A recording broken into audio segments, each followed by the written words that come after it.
ಒಬ್ಬ ಪೊಲೀಸ್ ಇಲಾಖೆಯವರು ದಯವಿಟ್ಟು ಗಮನಿಸಿ ಇಂಟರ್ನೆಟ್ ಬೇಸ್ಗಳಲ್ಲಿ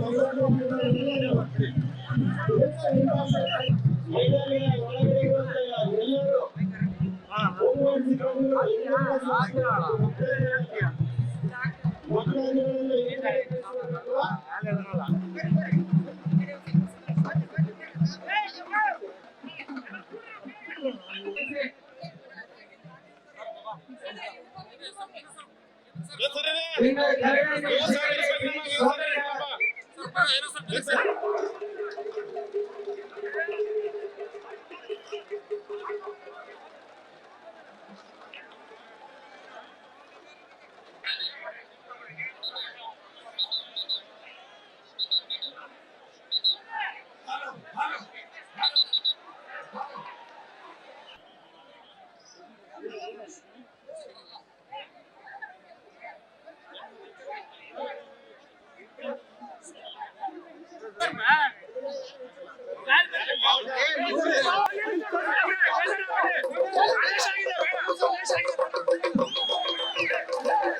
ಇಲ್ಲ ಅದು ಭಿನ್ನ ಭಿನ್ನವಾಗಿ ನಾವು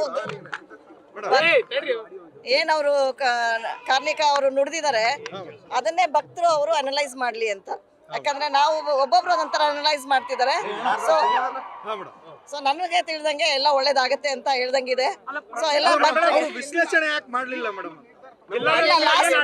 ಹೌದು, ಆದೇಶ ಮಾಡಿದ್ದೆ. ಲಾಸ್ಟ್ ಟೈಮ್ ಏನೇನೋ ಕಾಂಟ್ರವರ್ಸಿ ಆಗಿತ್ತು, ಅವ್ರು ಹೇಳಿದ್ದು ಬೇರೆ ಬೇರೆ ರೀತಿಯಲ್ಲಿ ಹೇಳಿದ್ರು. ಸೊ ಹಾಗಾಗಬಾರ್ದು ಅನ್ನೋದಕ್ಕೆ ನಾವು ಭಕ್ತರಿಗೆ ಬಿಟ್ಟಿದೀವಿ, ಅವರೇ ಅನಲೈಸ್ ಮಾಡ್ತಾರೆ.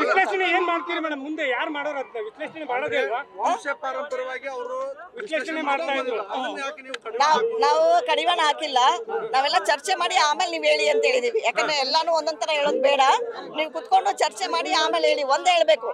ಅದ್ ಬಿಟ್ಬಿಟ್ಟು ಬೇರೆ ಬೇರೆ ಕಾಂಟ್ರವರ್ಷಿಯಲ್ ಸ್ಟೇಟ್ಮೆಂಟ್ ಕೊಡಬಾರ್ದು ಅನ್ನೋದು ಒಂದೇ ಉದ್ದೇಶ. ಅವ್ರು ನಾವು ಮಾತಾಡ್ತೀವಿ ಅವ್ರ ಜೊತೆ, ಈಗ ಮಾತಾಡಿ ಇಲ್ಲ ನಾವು ತಿಳಿಸ್ತೀವಿ ಅವ್ರಿಗೆ. ಏನು ಕುತ್ಕೊಂಡು ಮಾತಾಡಿದ್ಮೇಲೆ ನಾವು ಹೇಳ್ತೀವಿ. ಒಂದು ನಂಬಿಕೆ ಇರುತ್ತೆ ಆಗಿನ ವಾಣಿ ಬಗ್ಗೆ ಹಾಗೆ ವಿಶ್ಲೇಷಣೆ ಆಗ್ಬೇಕು ಅನ್ನೋದು. ಜಿಲ್ಲಾಡಳಿತ ಇಷ್ಟೊಂದು ರಿಸ್ಟ್ರಿಕ್ಷನ್ ಹಾಕಿದ್ರೆ ಭಕ್ತರಿಗೆ ಅದು ಘಾಸಿ ಆಗಲ್ವಾ? ತಮ್ಮ ಇಲ್ಲ, ಬೇರೆ ಭಕ್ತರಿಗೂ ಘಾಸಿ ಆಗಿದೆ, ಬೇರೆ ಬೇರೆ ತರ ಸ್ಟೇಟ್ಮೆಂಟ್ ಕೊಟ್ಟಿರೋದ್ರಿಂದ. ಹಾಗಾಗಿ ಯಾರಿಗೂ ಘಾಸಿ ಆಗ್ಬಾರ್ದು ಅನ್ನೋದೊಂದೇ ಉದ್ದೇಶ. ಅಲ್ಲ, ಧರ್ಮದರ್ಶಿಗಳು ಇರೋದೇ ವಿಶ್ಲೇಷಣೆ ಮಾಡಕ್ ಮೇಡಮ್, ಅವ್ರಿಗೆ ಮಾಡಬಾರ್ದು ಅಂತ ಆದೇಶ ಹೊರಡಿಸಿದ್ರೆ ಈಗ ಭಕ್ತರ ಭಾವನೆಗಳಿಗೆ ಧಕ್ಕೆ. ಈಗ ನೋಡಿ, ನಮ್ಗೆ ಬಹಳಷ್ಟು ಕಂಪ್ಲೇಂಟ್ ಬಂದಿತ್ತು ಹಿಂದೆ, ಏನೇನೋ ಬೇರೆ ಬೇರೆ ತರ ವಿಶ್ಲೇಷಣೆ ಆಗಿದೆ, ಆತರ ಆಗ್ಬಾರ್ದು ಅನ್ನೋ ಒಂದು ದೃಷ್ಟಿಯಲ್ಲಿ ಹೇಳಿದೀವಿ. ಈಗ ಕುತ್ಕೊಂಡು ಚರ್ಚೆ ಮಾಡ್ಬಿಟ್ಟು ಅವ್ರು ಏನ್ ಹೇಳ್ಬೇಕು ಅನ್ನೋದನ್ನ ನಾವು ಹೇಳ್ತೀವಿ. ನಾವಂದ್ರೆ ನಾವಲ್ಲ, ಅವ್ರ ಜೊತೆ. ಮುನಿಸು ಹೋಗಿದ್ಯಾ ಮೇಡಮ್?